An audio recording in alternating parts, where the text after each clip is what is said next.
자, 이번 영상에서는 소모품 구입했을 때 회계 처리 그리고 결산 시 어떻게 정리하는지에 대해서 학습을 해보도록 하겠습니다. 먼저 소모품이 무엇인지부터 알고 있어야겠죠? 소모품이란 단기간의 사용을 통해서 닳아 없어지는 물건을 말하는 거죠.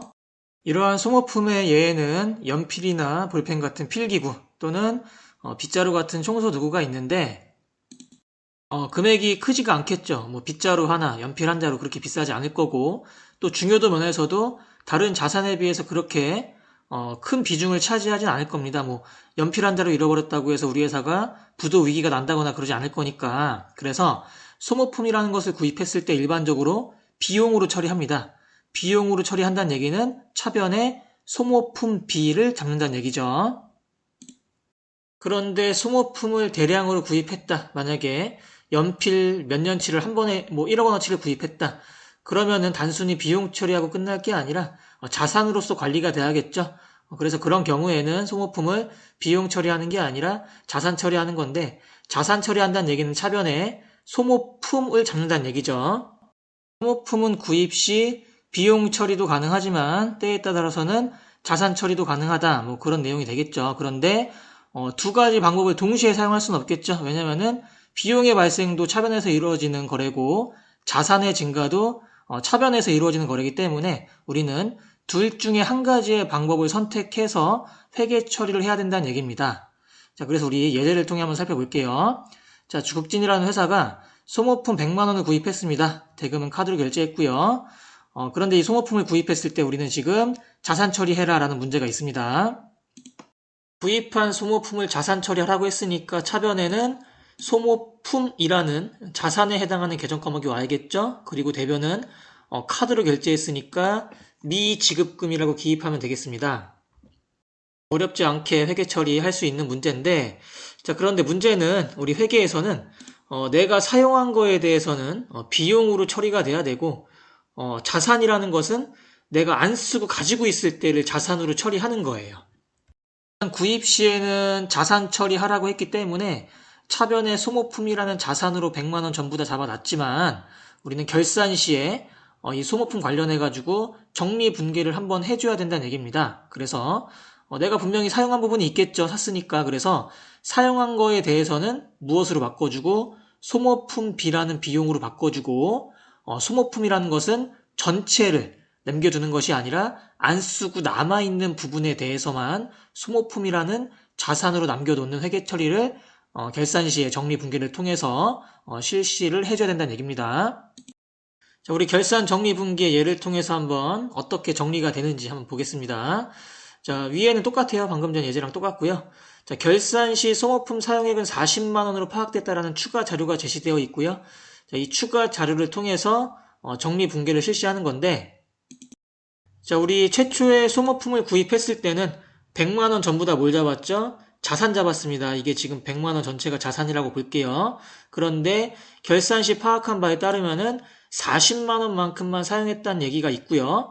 40만 원만큼 사용했다는 얘기는 60만 원만큼은 미사용했다는 얘기죠. 그래서 우리는 사용분에 대해서는 무엇이 돼야 되고 장부에 소모품비가 돼야 되고 미사용분에 대해서만 무엇으로 정리가 돼야 된다? 소모품이라는 자산으로 정리가 돼야 된다.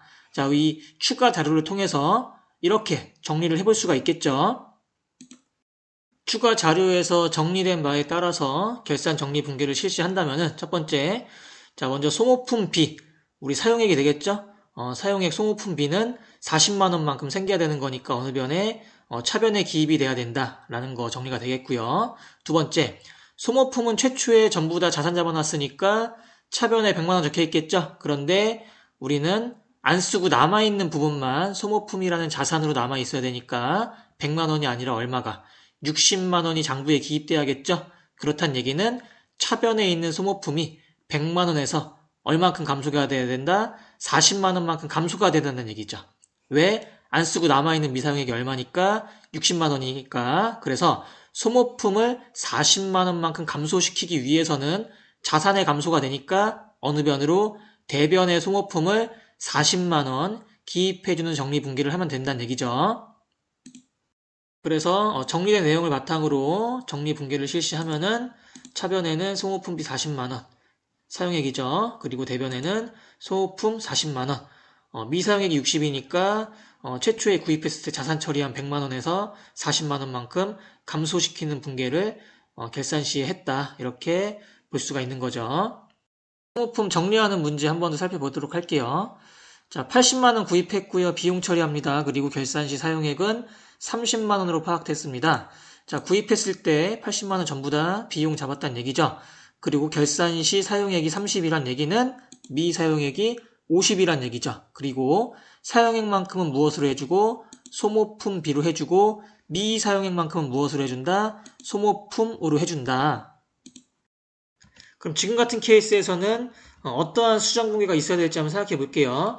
우린 최초에 전부 다 소모품비, 비용으로 80만원 잡아놓은 상태죠. 그런데 사용액이 30만원이니까 소모품비는 80이 아니라 얼마가 30만원만 장부에 기록이 돼야 됩니다. 그래서 소모품비는 50만원만큼 어떻게 감소가 되는 회계 처리가 있어야 되겠습니다. 비용이 감소가 돼야 되니까 어느 변으로? 대변으로 가야겠죠. 비용의 발생이 차변이니까 비용이 감소하거나 소멸하는 경우는 대변으로 보내면 되겠죠. 그리고 최초에 비용 잡았으니까 우리는 자산 잡은 적이 없을 거예요. 그래서 결산 시에 안 쓰고 남아있는 소모품 50만원만큼 미사용액을 전부 다 무엇으로?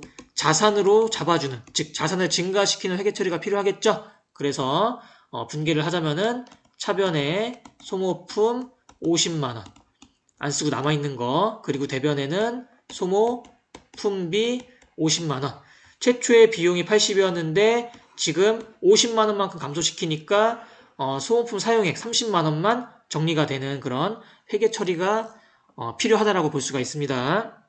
지금까지 소모품을 구입했을 때 자산 처리하는지 비용 처리하는지, 그리고 결산 시에는 또 어떤 분계가 필요한지에 대해서 약간 원론적으로 말씀을 드렸는데 난 이런 거 저런 거 생각하기 싫다 하시는 분들은 지금 정리해드린 내용으로만 학습하셔도 충분히 소모품 관련된 분계는 하실 수 있을 거라고 생각이 듭니다. 자, 먼저 우리가 소모품을 구입했을 때 자산이나 비용 둘 중에 한 가지 선택해야 된다고 했었죠. 그래서 우리가 비용 처리한다는 얘기는 차변에 소모품비를 잡는다는 얘기고요. 자산 처리한다는 얘기는 차변에 소모품을 잡는다는 얘기죠. 다시 한번 말씀드리지만 둘 다 동시에 못하죠. 왜? 둘 다 비용이든 자산이든 차변에서 발생하는 거래이기 때문에 둘 중에 하나를 선택을 해야 합니다. 자, 그리고 결산 시에 또 어떠한 분계가 필요한지, 일단 비용 처리했을 경우에는 결산 시에 자산 처리 한번 해줘야 되고요. 구입했을 때 자산 처리하는 한 경우에는 결산 시에 비용 처리하는 겁니다. 그래서 자산 처리한다는 얘기는 차변에 소모품 잡는다는 얘기고, 차변에 소모품 잡았으니까 대변에는 소모품비를 기입해야 된다는 얘기입니다. 그리고 결산 시에 비용 처리한다는 얘기는 비용이니까 차변에 소모품비 적어주고요. 대변에는 소모품을 적어주면 됩니다. 그래서 공평하게 한 번씩 자산 처리 한 번, 비용 처리 한 번 해야 된다고 생각하시면 되는 거예요. 구입했을 때 비용 처리했으면은 결산 시에 자산 처리, 구입했을 때 자산 처리했으면은 결산 시에 비용 처리, 이렇게 공평하게 한 번씩 해주면 된다는 얘기고요.